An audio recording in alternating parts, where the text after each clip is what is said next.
हमारे बीच विक्की भैया है। हमेशा आशीर्वाद प्यार बना रहता है और जो सम्मान भैया देते हैं ये किसी दौलत से कम नहीं है हम सभी के लिए।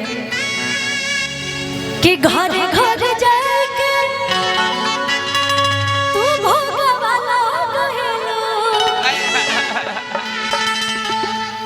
हमारा नसीब नहीं चोरों के धूल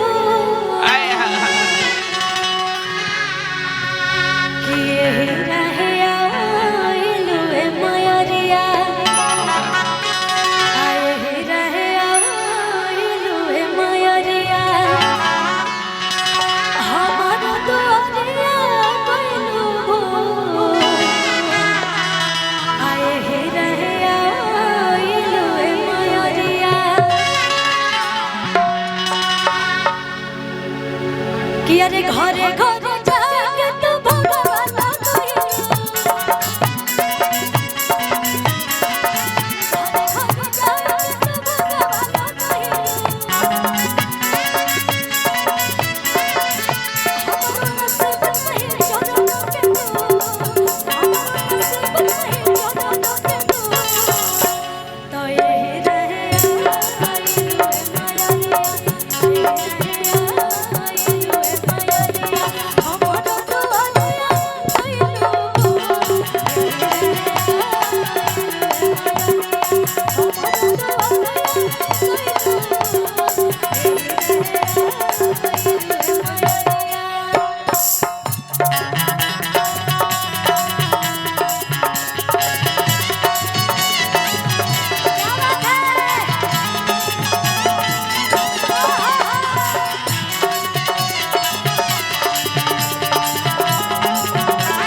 अरे गलती का पहलू खुशी से खिसी आइलो कहतिया के ए माई आखिर सब कर दुआरी गइलू कौन ऐसा गलती हो गइल हमरा से जे हमरा दुआरी ना आइलू कि गलती का पहलू खुशी से खिसी आइलो पंकज के भगत ना कइलो कबो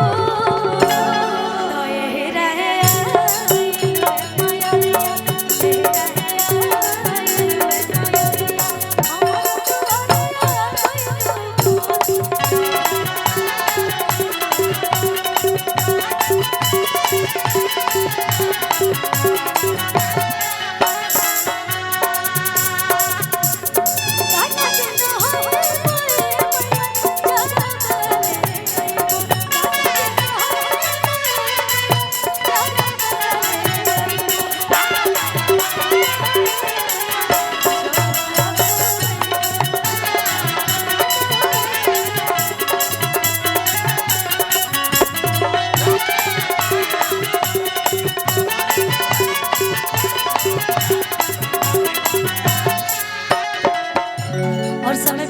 ज्यादा हो गई बा और हमारे बीच बहुत ही अच्छा अच्छा कलाकार आयल बानी जाए।